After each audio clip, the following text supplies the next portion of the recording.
कश्मीर मुद्दे के अंतर्राष्ट्रीयकरण करने के प्रयासों को भारत बहुत संवेदनशीलता के साथ लेता है और इसी क्रम में ओआईसी के कश्मीर मुद्दे पर प्रस्ताव का जिक्र करना भारत के लिए एक जरूरी सवाल इसलिए हो जाता है क्योंकि ये मुस्लिम या अरब विश्व की सम्मिलित आवाज है और इसकी नीतियों को दुनिया के इस्लामिक देश काफी गंभीरता से लेते हुए आए हैं। दरअसल नाइजर में आयोजित ओआईसी की बैठक में जिन प्रस्तावों को अंगीकृत किया गया उसमें कश्मीर पर लाए गए प्रस्ताव में कहा गया कि भारत की ओर से जम्मू कश्मीर में मुस्लिम समुदाय के खिलाफ अत्याचार किया गया है। इस पर भारत के विदेश मंत्रालय ने स्पष्ट रूप से कहा कि ऑर्गेनाइजेशन ऑफ इस्लामिक कॉर्पोरेशन यानी कि ओआईसी के ऐसे प्रस्तावों से केवल पाकिस्तान को भारत के विरुद्ध अभियान चलाने में मदद मिलती है, पर ओआईसी को इस पर पुनर्विचार करना चाहिए। साथ ही साथ भारत का यह भी कहना है कि यह बड़े खेद का विषय है कि ओआईसी जैसा संगठन स्वयं को पाकिस्तान के हाथों इस्तेमाल किए जाने वाला एक मोहरा बनाता जा रहा है। पाकिस्तान स्वयं धार्मिक असहिष्णुता, कट्टरता और अल्पसंख्यकों पर अत्याचार को बढ़ावा देने वाला देश है। आपको बता दें कि भारत ने जिस नागरिकता संशोधन अधिनियम 2019 के जरिए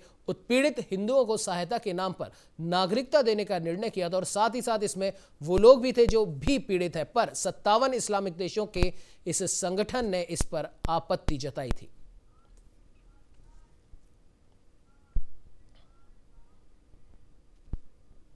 तो इस खबर पर ज्यादा जानकारी के लिए हमारे साथ वरिष्ठ पत्रकार आरबी उपाध्याय साहब जुड़ चुके हैं। आरबी उपाध्याय जी, बहुत बहुत स्वागत है न्यूज इंडिया में। धन्यवाद उमंग जी।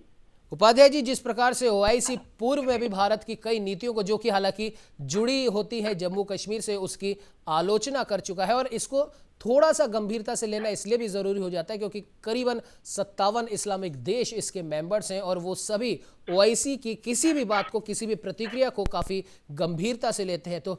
जिस प्रकार से उन्होंने जम्मू कश्मीर के बारे में यूएन में एक बार फिर अपना वही पुराना राग आलापा है, तो ऐसा लगता नहीं है कि ये 57 इस्लामिक देशों की चिंता है, बल्कि ये सिर्फ और सिर्फ पाकिस्तान की ही चिंता लगती है। क्या कहेंगे सर? देखिए, भारत की कहीं ना कहीं मैं देखता हूँ ये कमजोरी के रूप में देखा जाएगा कि पाकिस्तान काफी दिनों से इस तरह के षड्यंत्र रचता रहता है और वो एक बार फिर सफल हुआ है। ओआईसी देखिए मुस्लिम देशों का संगठन है जी, और वहाँ उम्मीद की जाती है कि भी पाकिस्तान की बात को सुने और पाकिस्तान ने अपनी बात को वहाँ पर पूरे मजबूती के साथ उठाने की कोशिश की और उसी कड़ी का नतीजा है कि देखिए ये जो संगठन है ओआईसी, जो मुस्लिम देशों का, उसने यूएन में इस मुद्दे को उठाया है।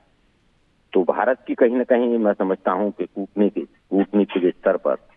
विश्व पटल पर ये कमजोरी के रूप में देखा जाएगा जी। अदरवाइज हमारे संबंध बहुत सारे मुस्लिम देशों से बहुत अच्छे संबंध हैं और अगर हम कोशिश करते, समय रहते समझाने की कोशिश करते, तो शायद इस तरह की जो गतिविधियां हैं उनको रोका जा सकता था। कई बार हुआ है, पाकिस्तान को कई बार मुंह की खानी पड़ी है, लेकिन पाकिस्तान है कि बाज नहीं आता और वो जो भी प्लेटफॉर्म मिलता है, जहां से भी वो भारत को बदनाम करने की साजिश रचता रहता है और उसी कड़ी में ओआईसी के प्रस्ताव को देखा जाएगा। जी बिल्कुल उपाध्याय जी, लेकिन अगर हम बात करें भारत के कूटनीतिज्ञ विशेषज्ञों की या जो भी इन ओआईसी की मीटिंग्स में जाते हैं, क्योंकि कहीं ना कहीं कई बार ओआईसी ने भारत को भी आमंत्रित किया है और वहां पर भारत ने बहुत जोरदार तरीके से अपनी बात भी रखी और अभी भी आने वाले जो ओआईसी की मीटिंग होने वाली है उसमें भी भारत को बुलावा तो जरूर भेजा है। क्या लगता है आपको कि हालांकि भारत का रुख तो सबको पता है, लेकिन क्या भारत ओआईसी को या फिर इन तमाम 57 इस्लामिक देशों को समझा पाएगा? क्योंकि जैसा कि अभी आपने भी बताया कि भारत के कई इस्लामिक देशों के साथ में अच्छे संबंध पहले से हैं। देखिए, ये हमारी उसके ऊपर निर्भर करता है, वाक्पटुता के ऊपर और हमारे एफर्ट्स के ऊपर निर्भर करता है कि जो भी जिन देशों के साथ हमारे अच्छे संबंध हैं उन देशों को हम विश्वास में लें और उनको विश्वास में लेके अपनी बात को रखें, तो डेफिनेटली हम सफल हो सकते हैं उस काम के अंदर। और देखिए, भारत को इग्नोर करना ये बात अलग है। समय समय पर विश्व के अनेक देश भारत की तरफ उंगली उठाते रहते हैं और उसी का परिणाम है कि भी कश्मीर, जम्मू कश्मीर में आतंकवाद, अब तो कई देश, तुर्की जैसे देश, वहां से अपने लड़ाकों को यहाँ शिफ्ट करने के लिए तत्पर हैं। तो ऐसी परिस्थिति में भारत को जो भी अपने चैनल्स हैं उन चैनल्स को बिल्कुल सक्रिय करना चाहिए और विश्व पटल पर जो इस तरह की साजिश हैं उनको मुंहतोड़ जवाब देना बहुत जरूरी होता है और भारत कोशिश करेगा। तो ऐसा नहीं है कि भी भारत इसमें सक्षम नहीं है। भारत सक्षम है। जो भी इसके मुस्लिम